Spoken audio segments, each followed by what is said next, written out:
This is my intermediate algebra course. Today we're going to continue to learn how to graph quadratic expressions. If you haven't done the homework completely and correctly from last class, do that homework before watching this video. In the previous class, we graphed quadratic expressions, parabolas, and I required you to find the x and the y-intercepts and draw the line of symmetry and write its equation. We're going to continue to do that today. And in the last class, we graphed quadratic expressions in intercept form and in vertex form, and we're going to continue with vertex form, and then we're going to go on to standard form. Now, in the previous classes, we didn't have any strange numbers like root 3 or root 5 or root 6 over 2. We didn't have any strange numbers like this. But in today's class, we're going to have these types of numbers, and in my previous classes and previous courses, we didn't really name these. This is a special category of numbers, but it's going to be useful to actually come up with a name for these numbers. So that's what we're going to do today. And as long as we're naming numbers, this is a good opportunity to go ahead and classify numbers in general. We haven't done that in my curriculum yet.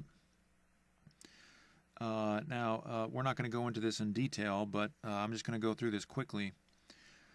Real numbers are any numbers that don't have an I. So remember, we learned imaginary numbers. So 3i or 1/2 I minus 4. That's an imaginary number. This is a complex number. Any number with an I is not a real number. So real numbers are any numbers that don't have an I.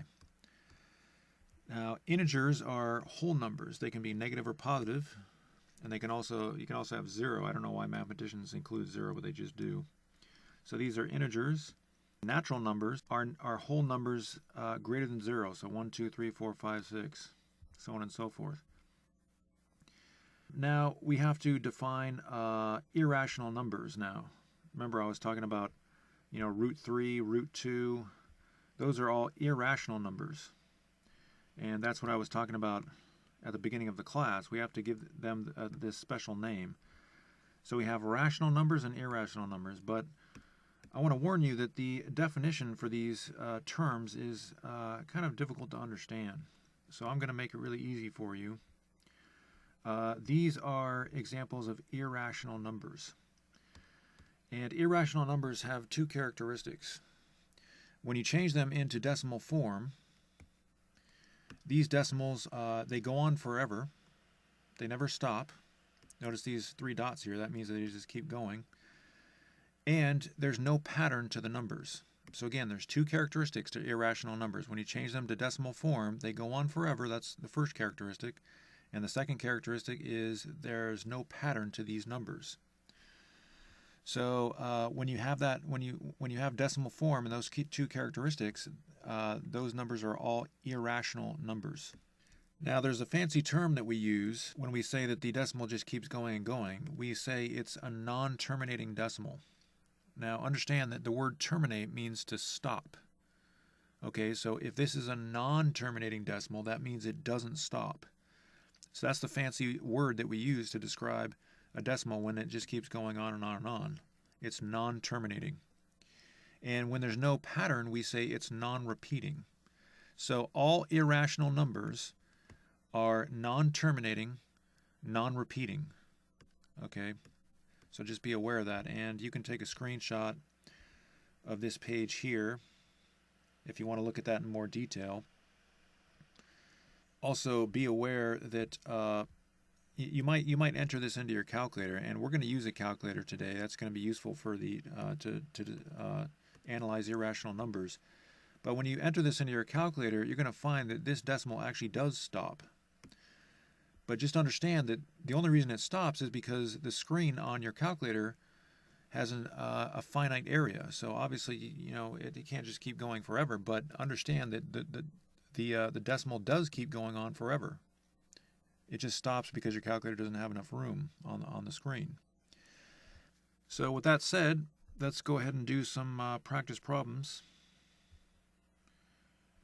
It says here, circle the irrational number in each list below. You may use a calculator to convert to decimal form if helpful. Because the definition that I gave for an irrational number is a non-repeating non-terminating decimal. So in order to figure out if something's irrational, you would have to change it to decimal form. So that's why it might be useful to use a calculator. So don't be afraid to get your calculator out.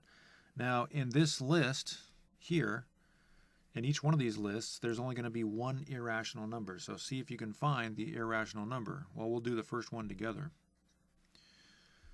So let's see here. This is 3.14. That looks like pi, but it terminates. It doesn't go on and on and on. So it's actually not pi. So because this doesn't go on forever, because it's not a non-terminating decimal, then this is not an irrational number. And if you change this to a decimal, you just get 0.5. And if you want to change it to a decimal, you just take 1 and divide it by 2 in your calculator. Or you can convert using the algorithm that we learned in my arithmetic course, but I'm not going to make you do that now. You can just use your calculator. So this is 0.5. That's not irrational, but when you enter this in your calculator, you get a big old decimal that kind of just goes on and on and on. So this is the irrational number. So we'll circle that. Now this one here, this brings me to an important point that I forgot to mention. If you have a fraction like, let's say 54 over 99, then that equals 0.545454, and it just keeps going on and on. Now you might say, well, wait a second, this is an irrational number because it goes on and on. But the problem is, remember, irrational numbers have to have two characteristics when you change them to decimals. They have to go on and on and on, and also there has to be no pattern. This has a pattern. So this is a rational number. Okay, it's not irrational. So we don't circle this one because even though it goes on forever, 0.777777, and by the way, I say it goes on forever, but time really has nothing to do with it. I'm just using that way to describe it because it's easy to understand. But even though it goes on forever, there's a pattern. It's just a bunch of sevens. So because there's a pattern, it's not irrational. Okay, so just be aware, it has to go on forever, and there has to be no pattern, and that when you enter this into your calculator, that's what you get. Okay, so this goes on forever, but it has a pattern. This goes on forever, but it has a pattern. And if you forgot what the bar means, it just means 348, 348, 348, just keeps going on and on and on. And this would be 0.0. Notice the bar is only over 6, so that just means that it goes on and on like so. So those two have patterns. And when you enter 4 over 7 into your calculator, that's going to be kind of hard to do without the calculator. You can do it, but we're going to do it with the calculator. Again, don't be afraid to use your calculator. You have a pattern that looks like 1, 2, 3, 4, 5, 6 characters. So you have 5714, 0.5714, 28, and then it starts over again. 571428, 571428, and it just keeps going over again and again and again. So it's a long pattern. It's 1, 2, 3, 4, 5, 6 characters before it starts over again, but it's still a pattern, and so that is not an irrational number. This one's kind of tricky. If you square the root, that just gets rid of the root. Remember, squaring is just the opposite of square rooting, so it just gets rid of the root, and you're left with 3. So obviously, this is not an irrational number. And so obviously, by reducing or eliminating all those options, we know that this is going to be an irrational number. If you push the pi button in your calculator,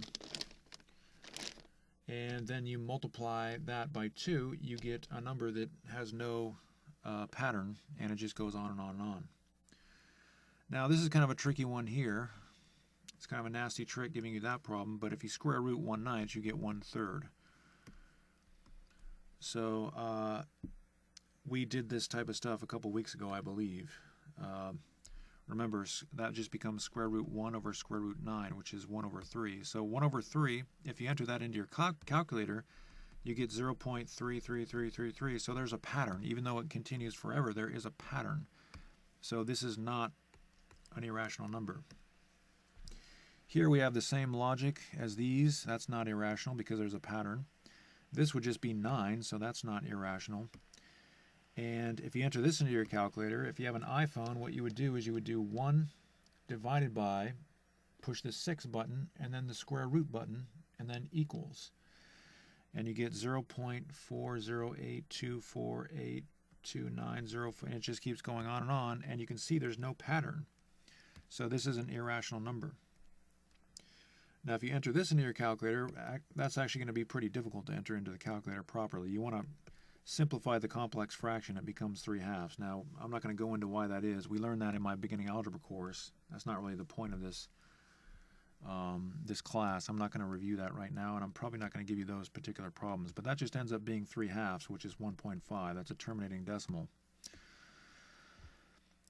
So I'm going to try to keep most of these fairly easy. Again, this is not the point of the class, but we're just quickly learning irrational numbers because we're going to use that name, we're going to use that term in this class.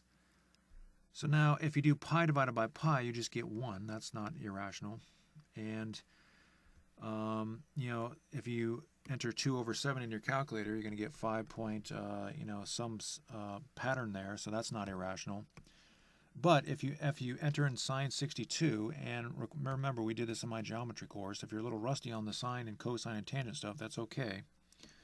But you just push 62 in your iPhone if you're using an iPhone, and then you push the sine button, and you can see you get a non-terminating, non-repeating decimal.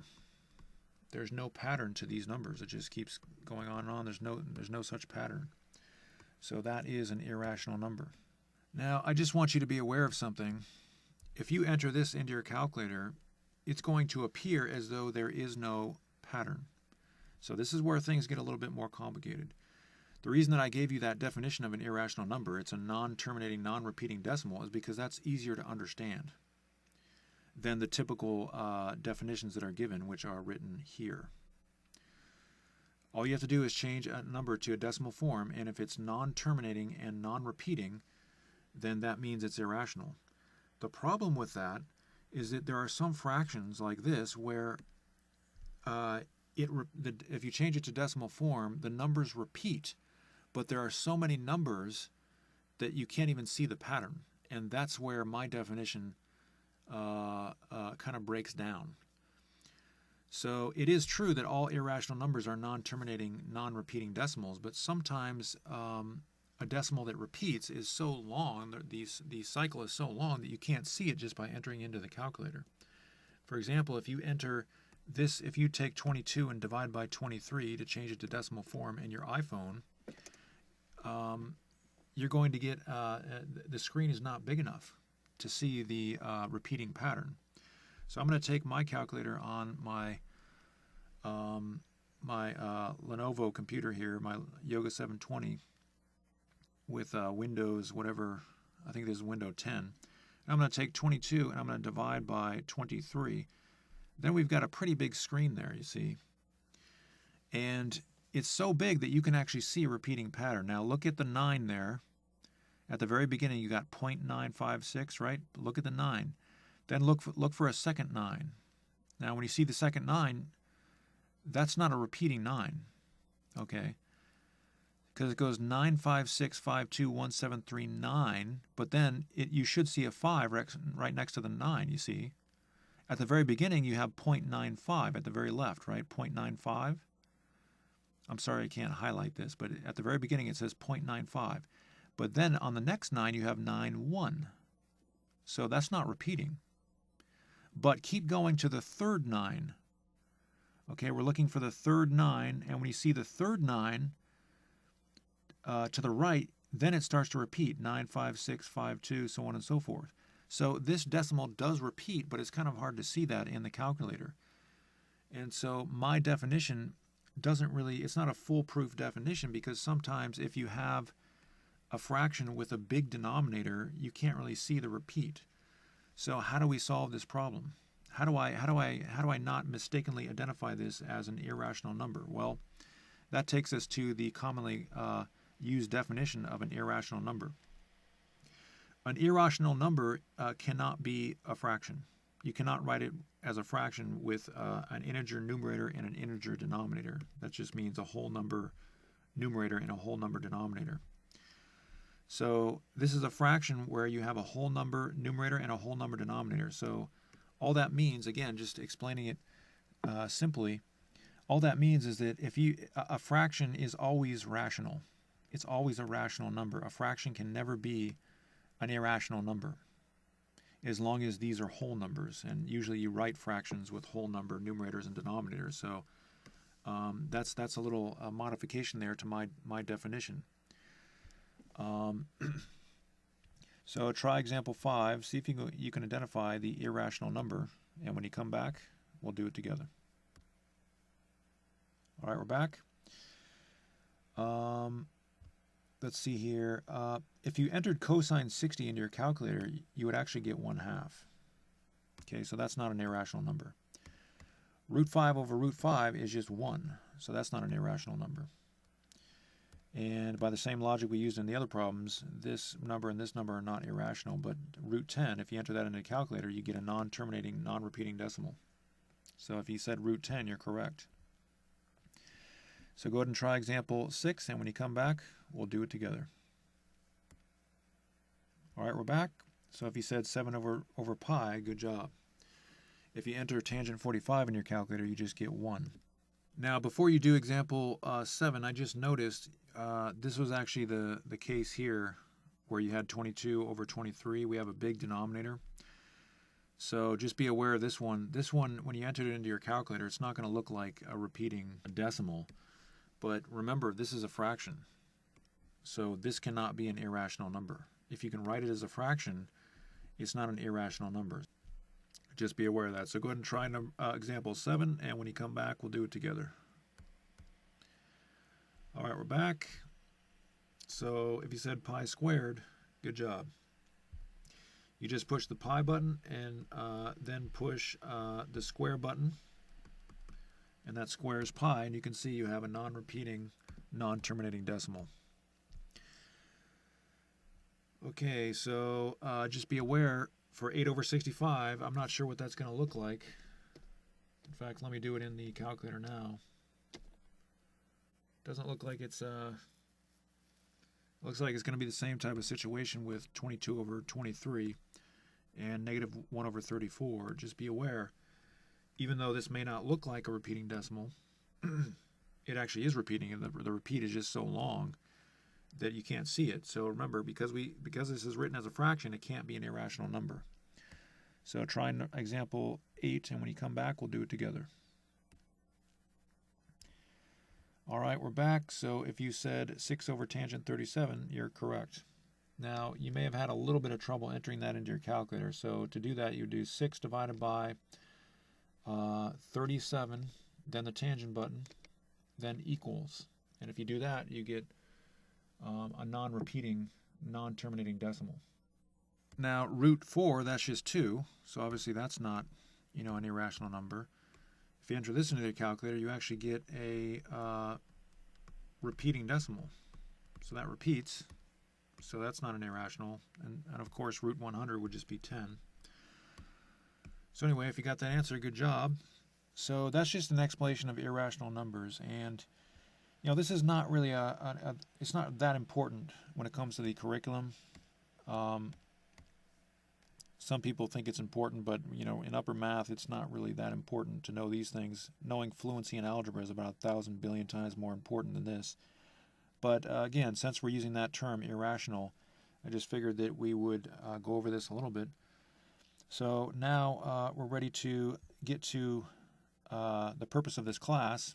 So we're going to again pick up where we left off in the previous class. We're going to graph quadratic expressions, but in these problems, we're going to have to deal with irrational numbers when we try to find the x-intercepts. So go ahead and take a screenshot of all this information. This reminds you of the forms of the quadratic expressions and also the techniques for graphing in the different forms. And this is going to be particularly useful in the problems we're about to do because we're picking up where we left off in vertex form. So one really good thing to do is instead of taking a screenshot with your computer, take a picture with your phone so you can have your phone right in front of you so you don't have to constantly flip back from page to page in your computer. So that said, let's get to the first problem. So you can see here we have a vertex form. That's what we were doing in the previous class in the last problems. So let's go ahead and write the constants. Remember, you change the sign of h. And step 1 is, as usual, to find the most important point, the vertex. Now, I didn't do this in my previous classes, but I'm going to go ahead and label that, or title that step, so we know what we're doing. And the x value of the vertex is just equal to h, which is equal to -1, and the y value of the vertex is k, which is equal to -6. So the vertex is -1, -6. So step 2, as usual, is to find the y-intercept. And to do that, we let x equal 0.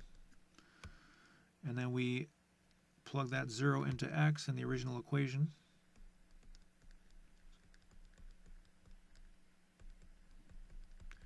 And then we just solve that equation. So we have 3 times 1 squared. And you know what, I'm not going to do the math on that because we don't have enough room on this problem. So I'm just going to assume that you can do that. So we have y is equal to -3 if we do all this math using the order of operations, PEMDAS, and so on and so forth. So now the point, the y-intercept, is 0, -3. So now let's find the x-intercepts. And this is all stuff that we did in previous classes. And by the way, I didn't mention that the directions are the same for the previous classes, or the previous class in particular, because we're going to draw the line of symmetry and write its equation also, along with finding the y-intercept and the x-intercepts. But again, we're just doing the exact same thing we were doing in the previous class. Okay, so to find the x-intercepts, we let y equal 0. And by the way, I got that 0 from there. And now I'm going to plug this 0 into the original equation for y. So we have 3 times x plus 1 squared minus 6 is equal to 0. So I plugged in that 0 for y into the original equation. And so now I have an equation with a square, and we have to solve this equation by isolating the square. So I'm going to add 6 to both sides, and I'm going to divide both sides by 3.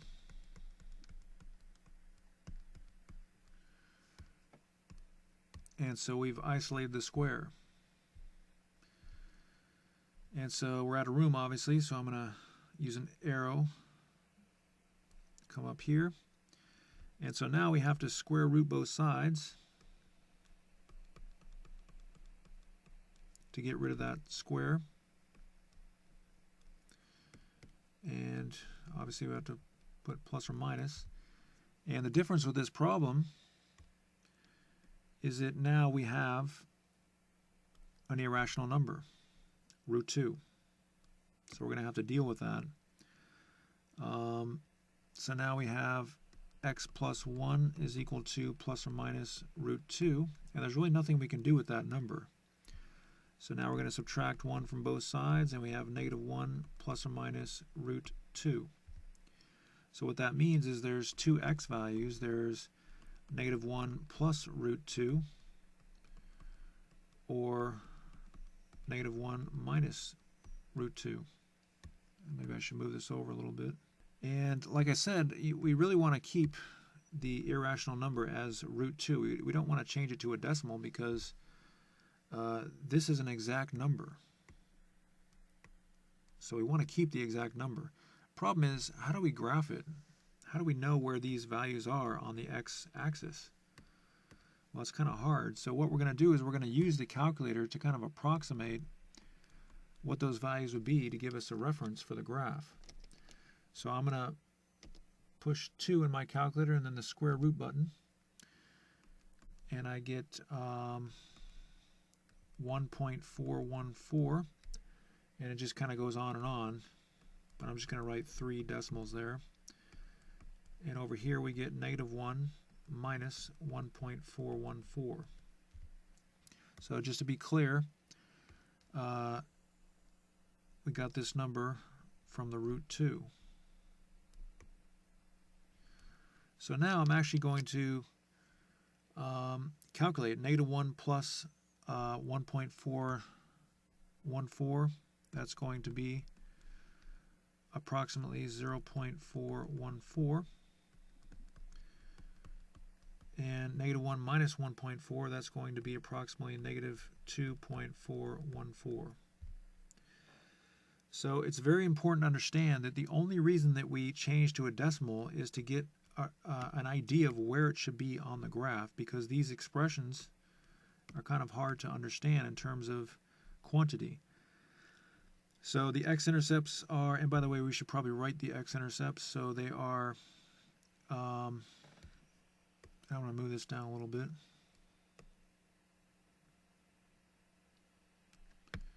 So the x-intercepts are negative 1 plus root 2, 0, and negative 1 minus root 2, 0.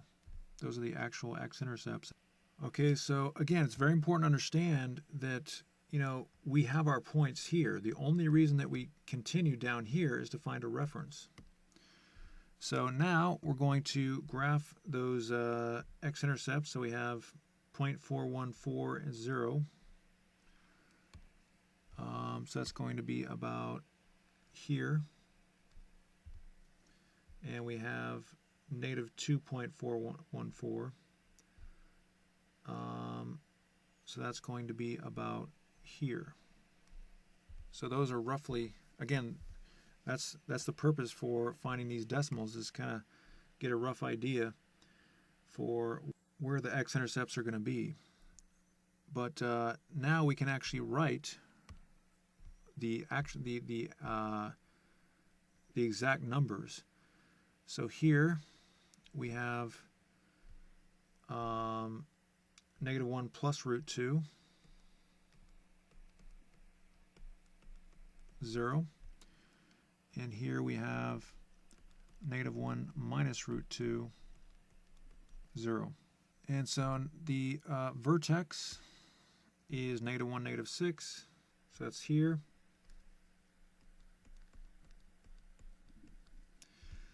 And the y-intercept is 0, negative 3.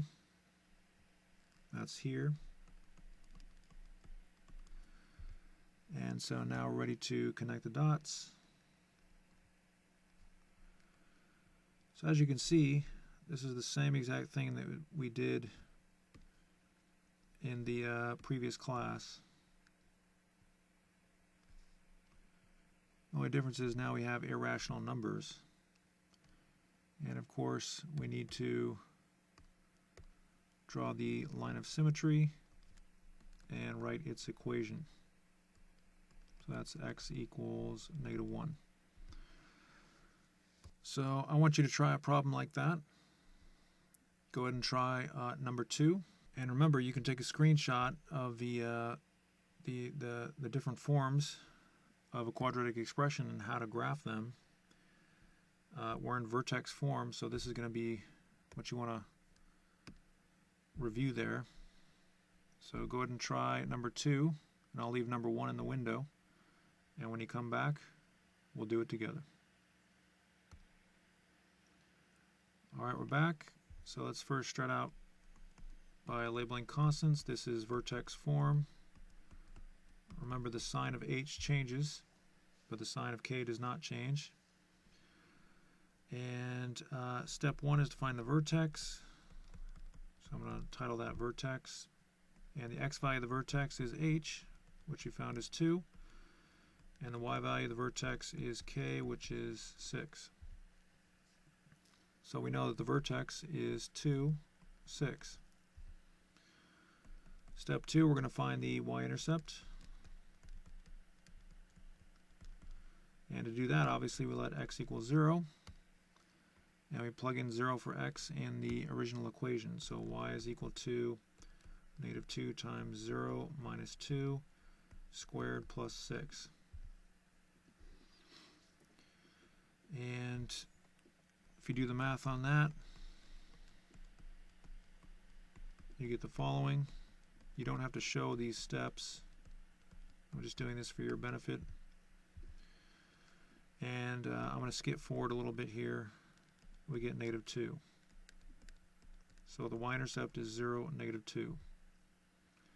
Now we're going to find the x-intercepts.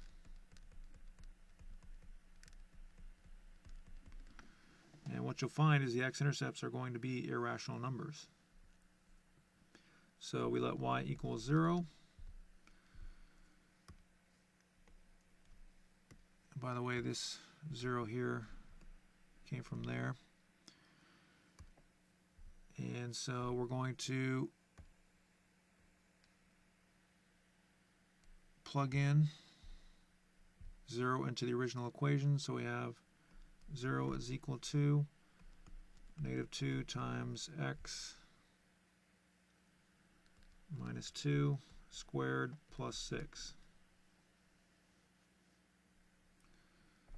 So that 0 came from there. So now we're going to put the 6 on the other side. We get -6 is equal to -2x minus 2 squared. Divide both sides by -2. We get 3 is equal to x minus 2 squared. So we're out of room. So at this point, I'm going to use an arrow. And obviously we're going to square root both sides.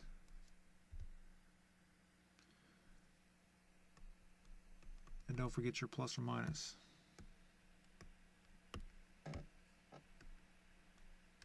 So we get x minus 2 is equal to plus or minus root 3. Now that's the irrational number there. That's where that irrational number comes out, which makes it a little bit more difficult to graph. So we're going to add 2 to both sides, and we get x is equal to 2 plus or minus root 3. And just be aware, you can write plus or minus root 3 plus 2 like this also. They're the same thing.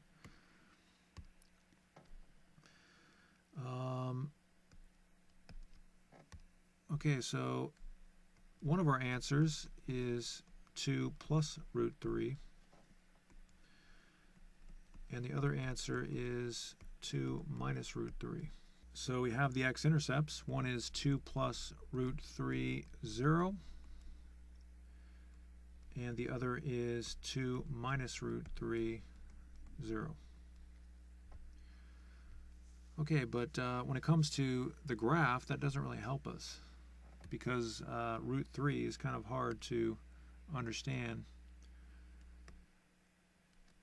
So I'm going to go down here and continue, and I'm going to say that x is approximately equal to 2 plus, and then in our calculator we need to find root 3.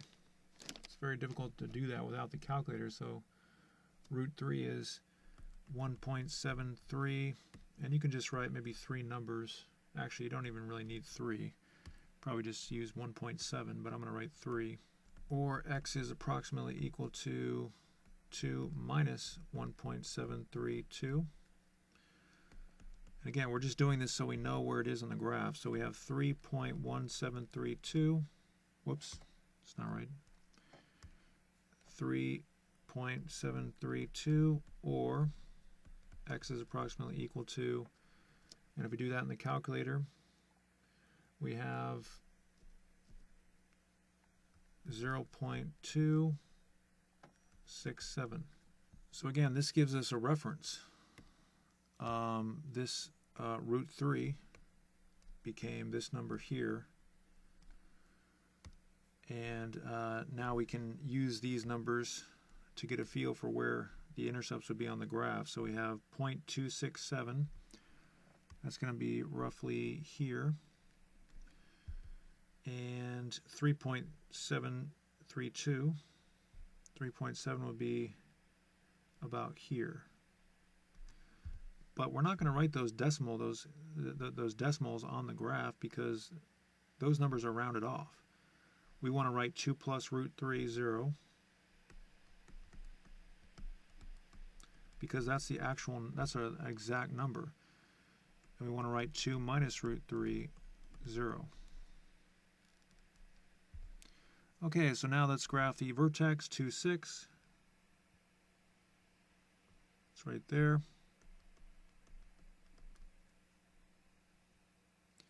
And 0, -2. which would be about here. And we can connect the dots.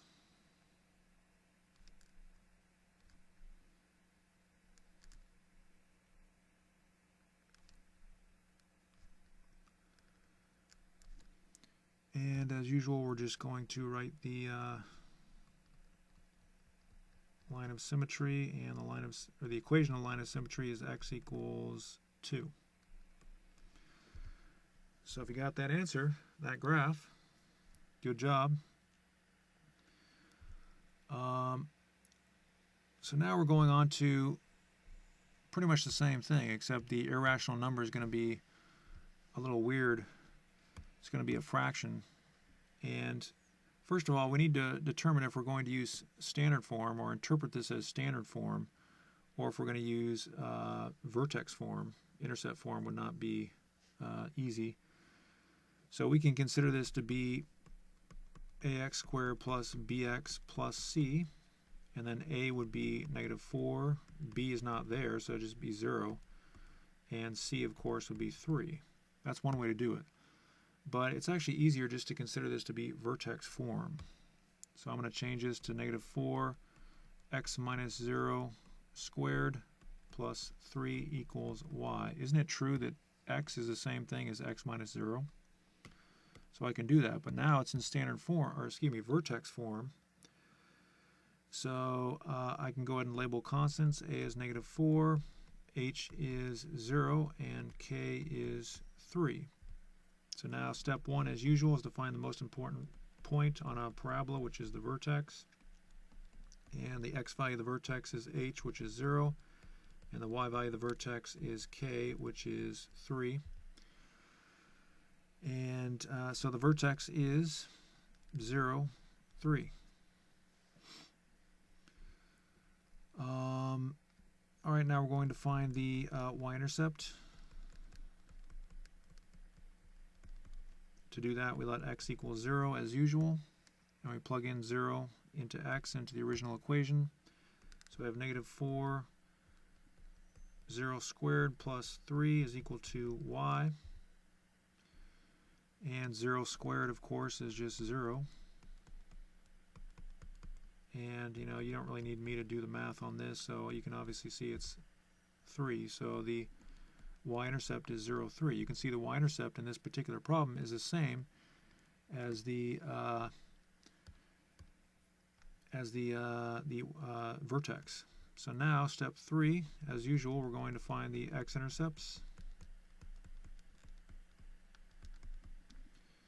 And what you're going to find is that the x-intercept is going to be an irrational number, but it's also going to be a fraction. So we let y equal 0 and plug that into the original equation.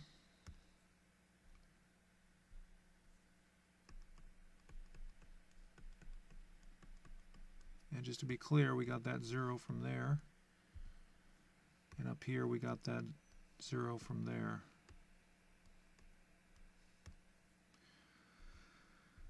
Okay, so now solving, we're going to put the 3 on the other side,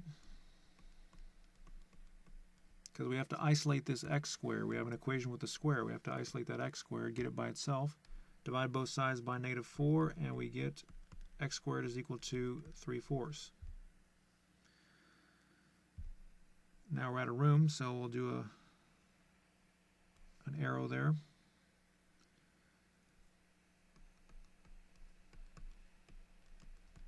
And we're going to get rid of this square, so we're going to square root both sides. And remember, put your plus or minus. And so we have x is equal to, now remember, when you square root a over b, you can just square root the denominator, or the numerator, excuse me, and also the denominator. So we have x is equal to plus or minus square root 3, and then of course square root 4, that's just 2. What number times itself is equal to 4? Well, that's just 2. All right, and so our intercepts are root 3 over 2, 0, and negative root 3 over 2, 0. But the problem is we can't really, we can't graph that because we don't know exactly what this number is. So we have to use our calculator to find a rough number. So we're going to plug in 3 into my iPhone, then square root, and then divided by 2 equals. So we get 0.866. And I'm plugging this in a little differently than the previous problems because we don't really have a sum or a difference. It's easiest just to write it as coordinates there. Okay, so that gives us an idea of where the graph's going to be. It's going to be here and here roughly. So that point is negative root 3 over 2, comma 0, and this point is positive root 3 over 2, comma 0. And the y-intercept is the same as the vertex, which is 0, 3 here. And now we can just connect the dots. And your graph obviously will be more accurate if you plot a few more points, but I'm not going to make you do that. All right, and so the y-intercept again is the same as the vertex, so we don't really have anything else to graph at that point other than the line of symmetry, and the equation of the line of symmetry is x equals 0. So what is the difference with that problem? Well, we had a fraction for the irrational number, whereas in the previous problems we just had root 2 and root 3. Here we had root 3 over 2. So I want you to go ahead and try number 4. Now for number 4, I want you to be aware that you're going to get a fraction, for example 5 over 2, where you have to actually rationalize the denominator. And so you're going to multiply both sides by root 2. Remember, you can't have a root in the denominator. You can't have this. So then we get root 10 over 2. Root 2 times root 2 is just 2, because root 2 times root 2 is root 4, and root 4 is just 2. Again, this is all stuff we went over previously. So be aware you're going to have to rationalize that denominator. Mathematicians don't allow you to keep it keep a root in the denominator. So go ahead and try number 4, and when you come back, we'll do it together. All right, we're back. So you can see this is in vertex form, so we can write the constants.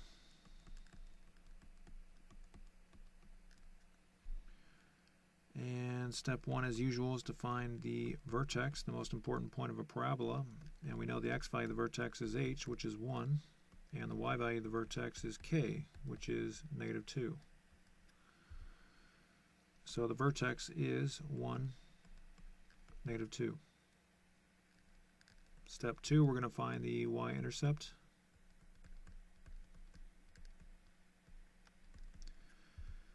And to do that, obviously we let x equal 0 as usual, and then we plug in 0 to the original equation for x. And doing the math on that, we get 1. So the y-intercept is 0, 1. Now we're going to find the x-intercepts.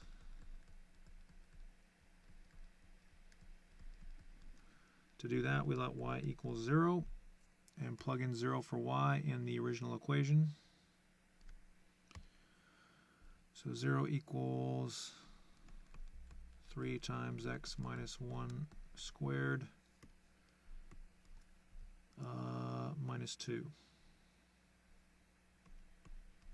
And now we have an equation with a square, so we just have to isolate that square, get it by itself. So we're going to add 2 to both sides. And we're going to divide both sides by 3.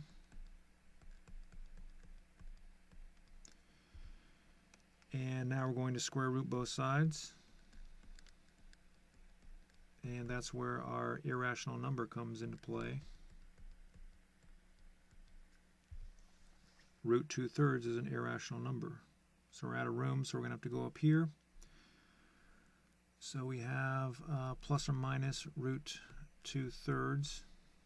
And make sure your root goes over the entire fraction there. Is equal to x minus 1. And now we just add 1 to both sides, and we have 1 plus or minus root 2/3. And just to save room, well, I guess I'll just leave it like that. So now we can't allow that, 3 to be in the root. Remember, you can't have a root in the denominator, so we're going to change this to 1 plus or minus root 2 over root 3. Remember that principle? We did that a bunch of times in the previous classes. And then we're going to multiply both sides by root 3. And we don't really have room to show this. So, if you have any trouble doing this, you can just go back to my classes on roots in this course. But we multiplied both sides by root 3. Again, root 2 over root 3, and then we multiply both sides by root 3. Why do we multiply by root 3? Well, because that's going to get rid of the root in the denominator. Root 2 times root 3 is root 6, and then root 3 times root 3 is 3. So that's where we got that root 6 over 3. So now we have two answers. One answer is 1 plus root 6 over 3. And the other answer is 1 minus root 6 over 3. Okay, so we have our x-intercepts. It's 1 plus root 6 over 3, comma 0, and 1 minus root 6 over 3, comma 0. And I'm going to have to make more room here so we can get an approximation for the actual values. So in the calculator, I'm going to put 6 and then the square root button, and then divided by 3 equals. So we have x is approximately equal to 1 plus 0.816, or x is approximately equal to 1 minus 0.816. So that came from there, and this came from there. Now be aware, if you're using an Android phone, you would put the root button first, then the number. So just be aware of that. So this approximated number is going to be 1.816, obviously. And this approximated number is going to be, using the calculator, 0.183. So that gives a reference for the graph. So we have 1.8, which would be about here. And we have 0.18, which would be about here. And so we have 1 plus root 6 over 3, comma 0. And we have 1 minus root 6 over 3, comma 0. Those are the x-intercepts. Again, we use these decimals for graphing purposes, but we actually use these coordinates with the exact values when we write the coordinates. Okay, and the x-intercept, or excuse me, the vertex is 1, negative 2. So that's here. And the x-intercept is 0, or y-intercept is 0, 1. So 0, 1. And now we connect the dots.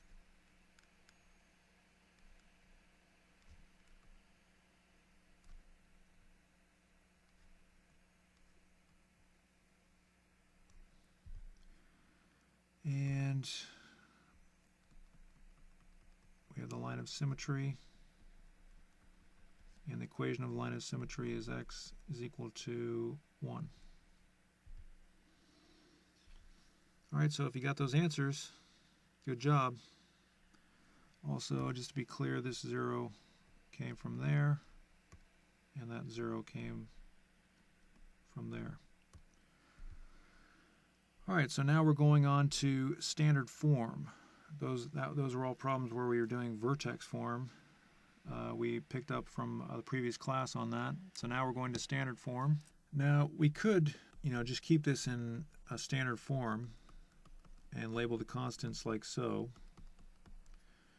and use this formula as we did in previous classes to find the x value of the vertex, and just plug that in to the original equation to find the y value of the vertex. But in this particular problem, it's going to be easier to just convert this to intercept form. And the reason we're going to do that is because this expression is easily factorable. And so what I'm going to do is I'm going to, and you're probably thinking, well, wait a second, how do you know it's easily factorable? Well, because I can think of two numbers that multiply to 5 and add up to -6. So we're going to write two sets of parentheses. I know that, and we're going to write x and x, and I know that -1 times -5 is equal to 5, and -5 plus -1 is -6. Now, if we couldn't factor this, if we could not factor this, then we'd have to just keep it in standard form and use, the old formula, like I said, -b over 2a, to find the vertex. But since we can factor it, it's going to be much easier to use intercept form. And if you don't really recall how to factor this expression, again, we reviewed that earlier in this course, but it may have been a while since we went over that. If you want review with this, you can go back to my beginning algebra course where it talks about factoring quadratics. But now if we had a coefficient here, that would change things. That would make things a lot more difficult. But since we don't, we just ask what two numbers multiply to 5 and add up to -6.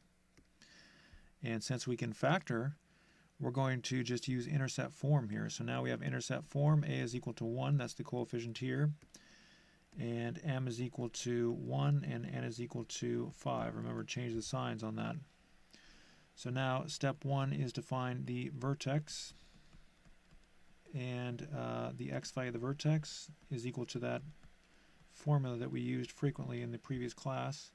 So we have 1 plus 5 over 2, which is equal to 3. 6 divided by 2 is 3.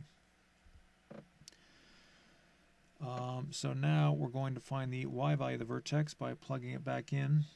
And it's easiest to plug it into this equation here. That's part of the reason that we want to change it to vertex form. It just makes it easier to deal with the numbers. So we're going to plug in 3 for x. And so I got that number from there.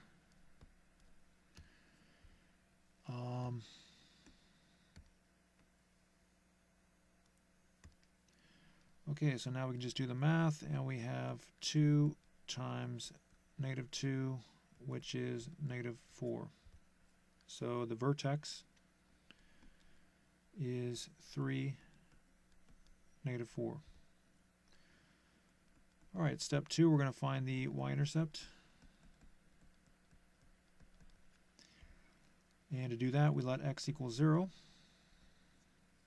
in the original equation. So, whoops, actually, and that brings me to the next point I want to make. It's actually going to be easier to plug in 0 into this equation. And I just realized my arrow's not going in the right place. Sorry about that. It should be going to that equation. So we're going to plug in 0 to this equation, and what you'll find is that if your expression is in standard form, then this is always going to be the y-intercept. It's going to be 0, 5. Because if you plug in 0 to these x's, it just gets rid of the x's. And that's what this information tells us here. If your equation or expression is in standard form, the y-intercept of the corresponding graph is always going to be 0c, this value here.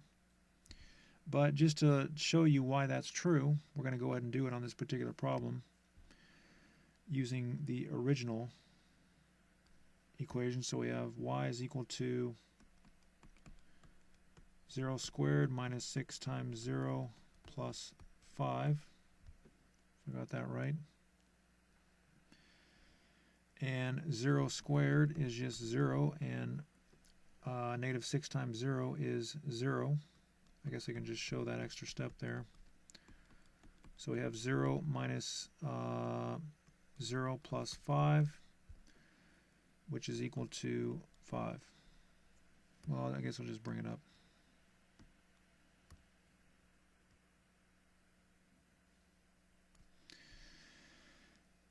All right, so the y-intercept is then 0, 5. But you don't have to show all this work here. You know, you can just look at the standard form and recognize that this number here has to be the y-intercept. Okay, at this point, we're going to find the x-intercepts.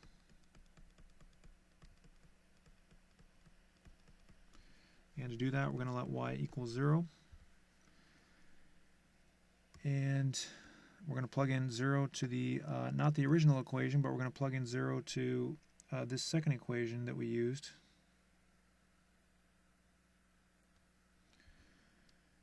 And, you know, you can probably tell by now, we don't really need to set y equal to 0, as we learned in the previous class. We found the intercept form of the equation. This is intercept form, so we can see the intercepts just by looking at it. We don't need to set y equal to 0, but you can see when we do set y equal to 0, you can see why if you plug in 1 and 5, it makes this equation true. It makes all this 0, which is what we want. So that proves why 1, 0 and 5, 0 are the x-intercepts. So I'm not going to require you to really show that you're plugging in 0, because we have intercept form in this particular example. So now we have 1, 0 and 5, 0.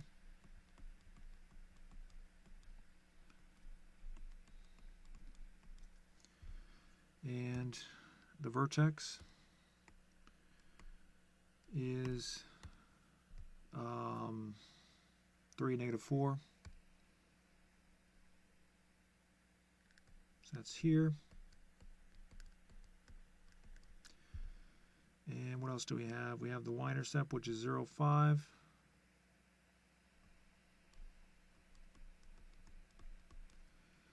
And now we're ready to connect the dots. So we can probably use symmetry for this point. It's going to be somewhere up there.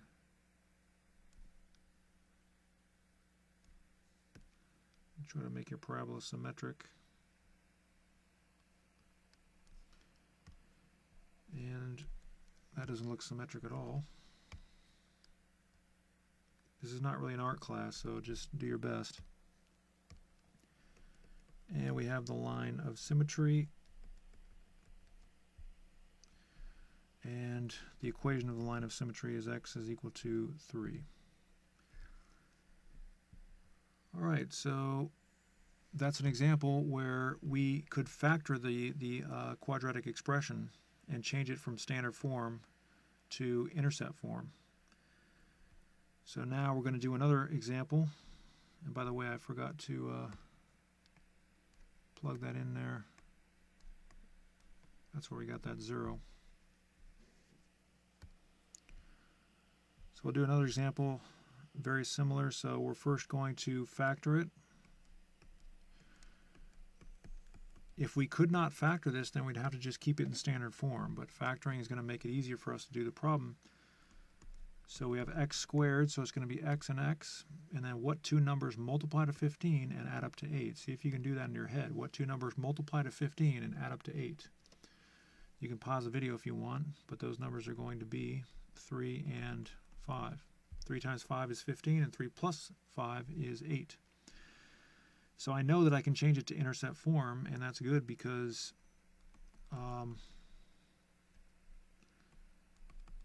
we can use it to graph the quadratic expression. So I'm labeling constants, and first step, as usual, is to find the vertex and the x value of the vertex. We use that special equation that we did in the previous class.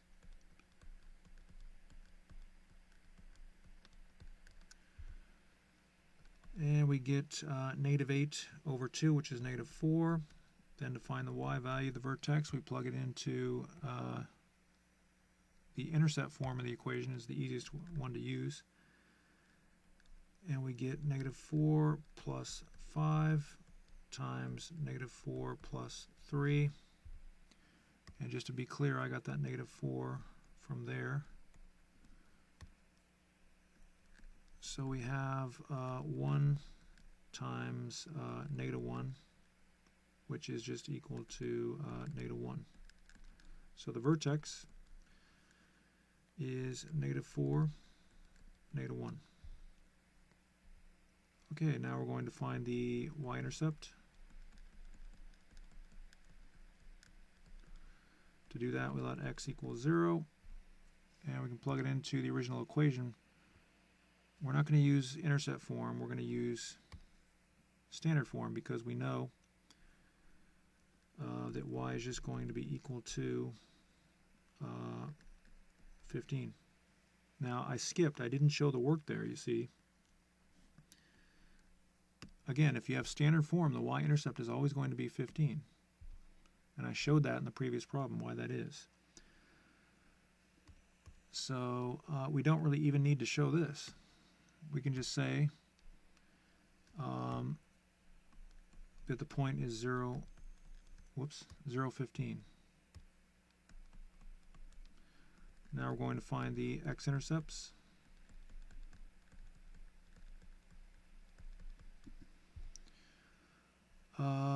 And we can see the x-intercepts just by looking at that intercept form. You see up here? It's -5 and -3. But we're going to let y equal 0. And we have -5 and -3. Again, you could show some of the math on that, but it's just really not necessary because it's in intercept form. We can see the intercepts. So -5 and -3.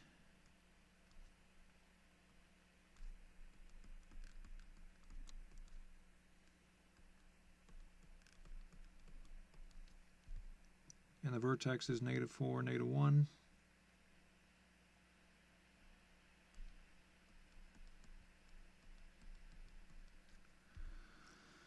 And the y-intercept is 0, 15. It's all the way up here. So now we're ready to connect the dots. And obviously you could plot more points to be more accurate, but I'm not going to make you do that.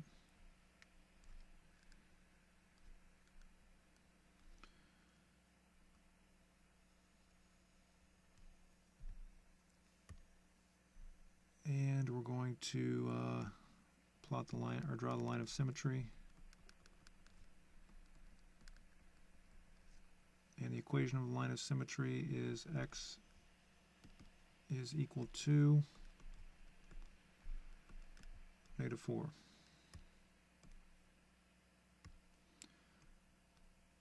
So we're just doing the same thing that we did in the previous class. The only difference is now we have standard form and we're converting to intercept form. And notice that we didn't have to show a lot of the work down here, you see. That's okay. Okay, so I'm gonna, you can go ahead and take a screenshot of these first two problems because you're gonna need those. And now I want you to try. These are both problems that you can factor.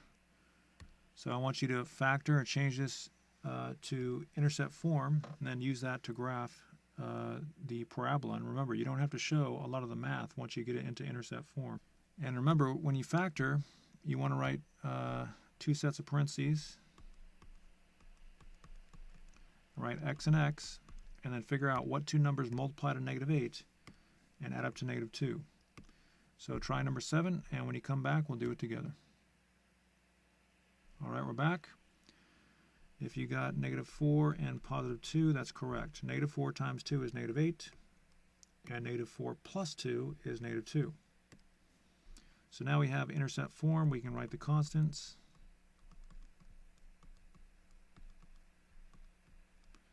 And remember, the signs are opposite. And step 1 is to find the vertex, the most important point on a parabola. And the x value of the vertex is equal to that formula. So we have 4 plus -2 over 2. And then we get 2 divided by 2 is 1. So the y value of the vertex, we're going to use the intercept form. To find that, we just plug in 1 for x. Just to be clear, I got that 1 from there.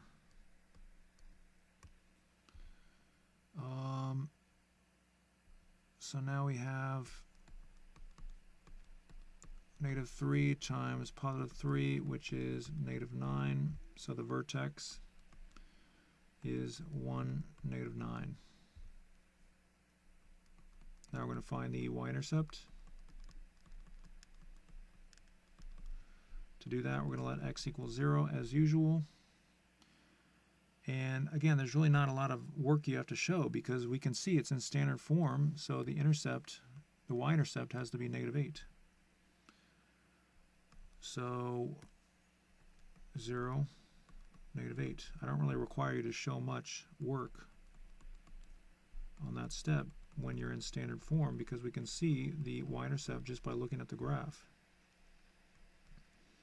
So to find the x-intercepts, we're going to let y equal 0, but we don't have to do all that because we can see intercept form right here.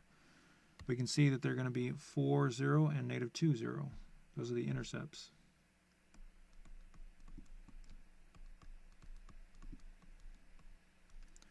If you let y be 0, and I guess you can indicate that you're letting y be 0 if you want.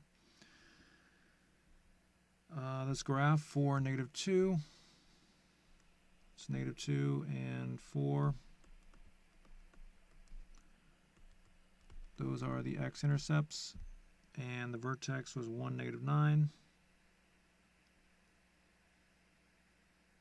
That's down here.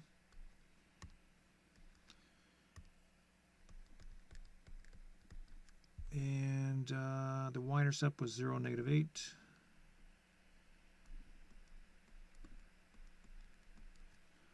And then we can just connect the dots.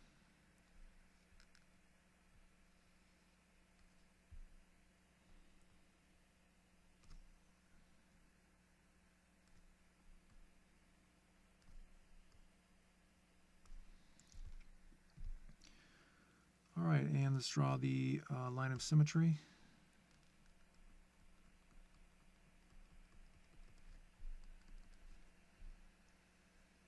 And let's draw the, or write the equation of the line of symmetry, which is x equals 1. All right, so if you got those answers, good job. All right, go ahead and try number 8. And remember, you want to change it to intercept form and write 2 sets of parentheses just like you did here and ask what 2 numbers multiply to -7 and add up to +6. So try number 8, and when you come back, we'll do it together. All right, we're back. So I know I can factor this because +7 times -1 is -7, and 7 plus -1 is 6. So I'm going to label constants now that we're in intercept form. And step 1, of course, is always to find the most important point on a parabola, which is the vertex. And the x value of the vertex is m plus n over 2, which is -7 plus 1 over 2. And we get -6 divided by 2 is -3. So now we have to find the y value of the vertex. And I'm going to use intercept form to do that. It's just going to be easier. So now we plug in -3 for x. And we get 4 times -4, which is -16. So the vertex is -3, -16. Step 2, we're going to find the y-intercept. And that's really easy because we can. It's in standard form, so we can see the y-intercept up here in yellow is just -7. I don't require you to show any work for that. Why? Because we can use this principle over here. If you recall, we found that the y-intercept is just that value c. Okay, so now we're going to find the x-intercepts, and to do that we're going to let y equal 0, but we really don't even have to show y equals 0 because we can see in intercept form the intercepts are just going to be -7 and 1.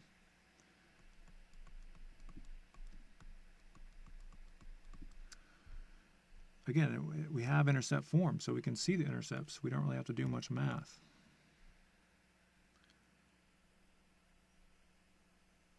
-7, 0, and 1, 0.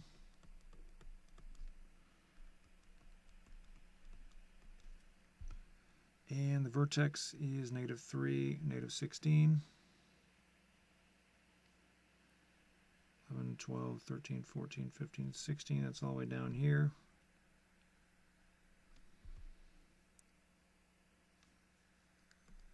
-3, -16. And the y-intercept is 0, -7. That's here. And now we're ready to connect the dots.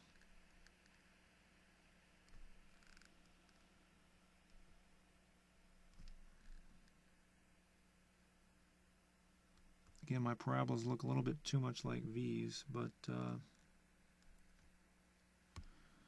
fact, that looks so much like a V that I should probably fix that. Your parabolas don't have to be perfect, but they really shouldn't look like V's. Wants to have a rounded end like that. Okay, and now the line of symmetry. And the equation for the line of symmetry is x is equal to -3. Okay, so if you got that answer, good job. And I just want to be clear, this -3 came from here.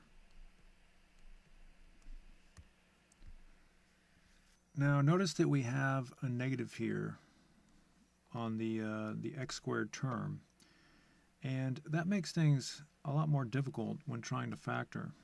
And when you have a negative, it's probably best just to consider this to be a standard form, and just find the x value of the vertex using that old formula for standard form. Again, I'm getting all this information from this sheet here. This is all stuff that we've done before. So when you're in standard form, you use -b over 2a down here in blue, you see. But I'm not going to do that. I'm not going to use -b over 2a, because it turns out that we can factor out the negative, and the resulting quadratic expression is still going to be factorable. So I'm going to factor out a -1, and we learn how to do this quite a bit in my beginning algebra course. That's called the -1 rule, where you can change the signs of all these terms. Notice that we had a -x squared, now we have a positive x squared. We had a -4x, now we have a positive 4x. We had a positive 12, now we have a -12. So we can change all those signs just by factoring out a -1. That's called the -1 rule. And you might be wondering, how can we do that? Why is that allowed? Because a lot of students, like I said, they don't like to see this factoring.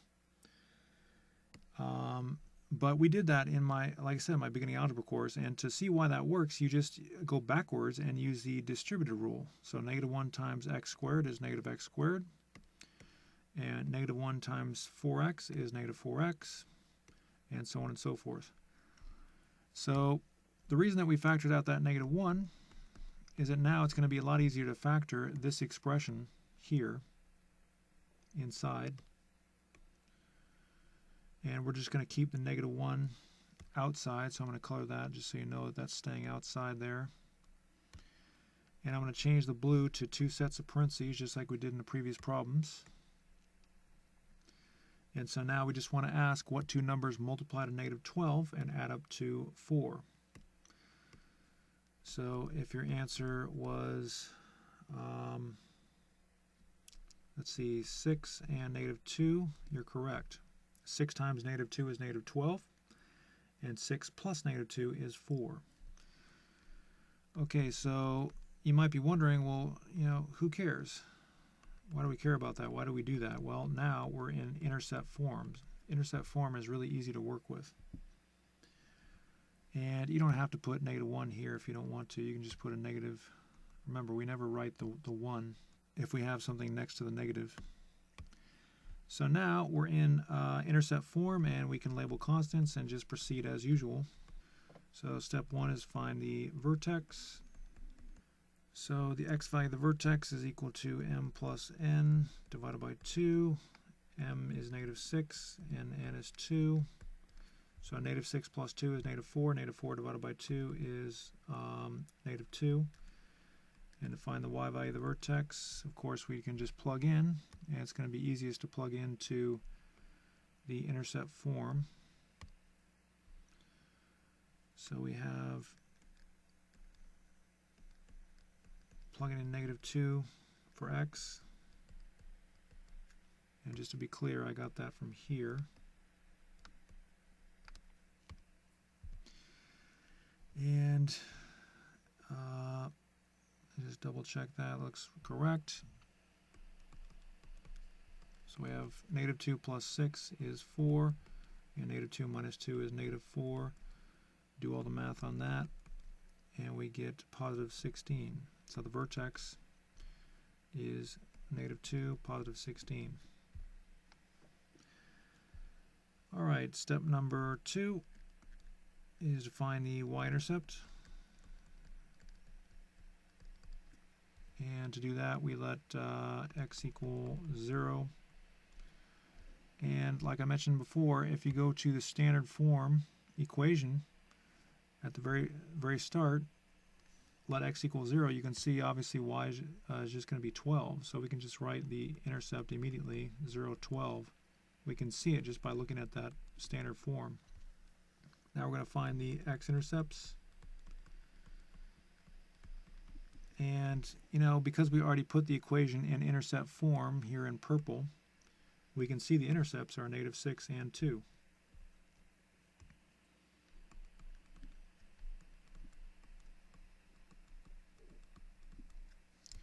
So negative 6 and 2.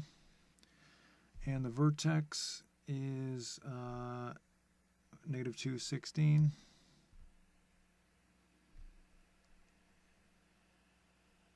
11, 12, 13, 14, 15, 16. And the y-intercept is 12. And so now we can just connect the dots.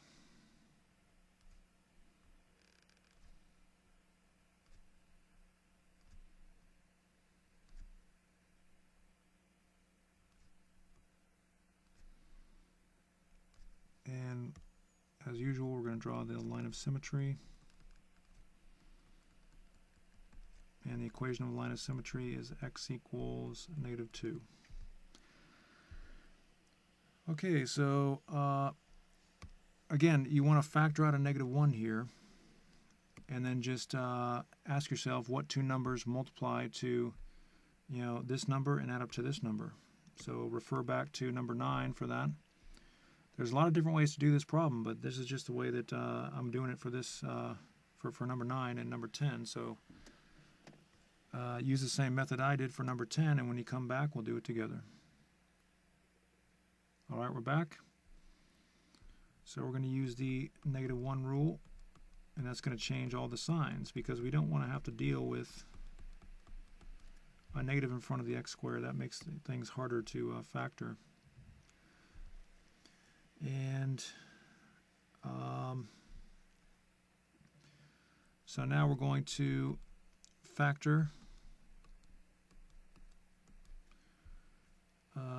the quadratic. What two numbers multiply to 15 and add up to 8? Well, that's going to be 5 and 3. I think we actually already got that one, if I remember correctly. So just to be clear, this -1 just stays there. It doesn't go anywhere. And this part here changes to the product of binomials. So now we're in intercept form. And we can label constants.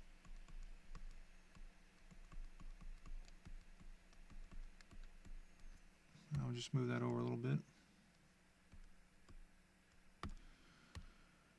And of course, the first step is to find the vertex.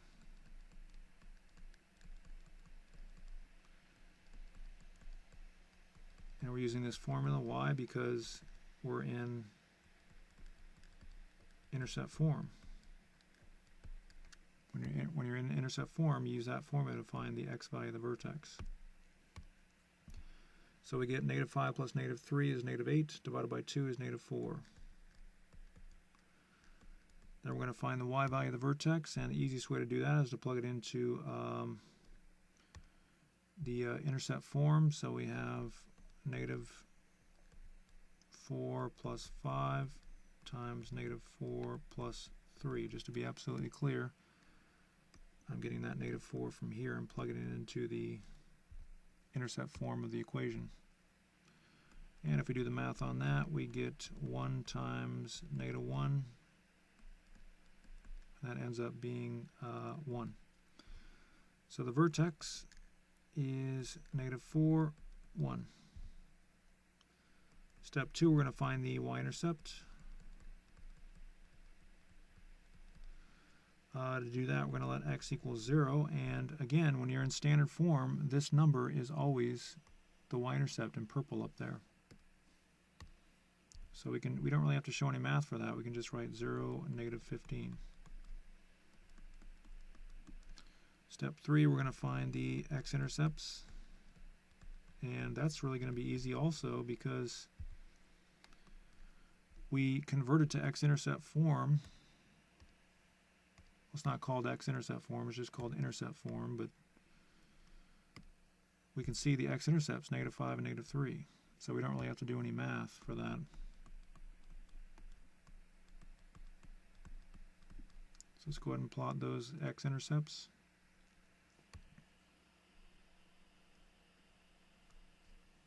Whoops. -5, 0, and -3, 0.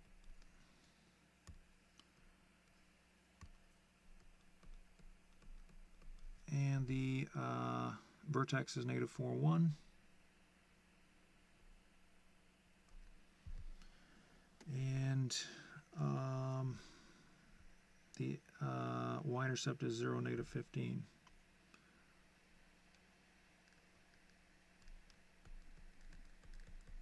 I think we already did this parabola. It was just maybe going in the other direction. I don't remember. Okay, so now we just connect the dots. Whoops, I forgot to label that. That's -4, 1.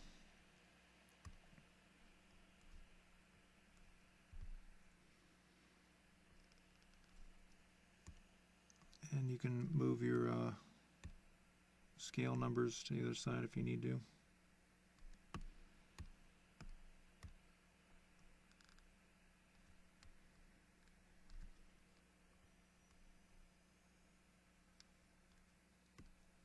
And we can use symmetry. That's 1, 2, 3, 4 down. Should be about at that point. You can use that as a reference, but I'm not going to make you label it. Okay, and now the line of symmetry. Be sure to graph that line of symmetry.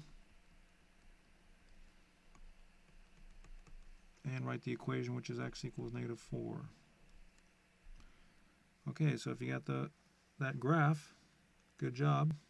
Okay, let's take screenshots of all the work we did today. to help you with your homework or to study for tests. So here's screenshot number 1 and screenshot number 2 and screenshot number 3 and screenshot number 4 and number 5 and number 6 and number 7. And don't go before you get your homework. Let's take a look at the homework. This is screenshot number 1. And screenshot number 2 is the answers for problems 1 through 11. And screenshot number 3 is the answers for problems 12 through 19.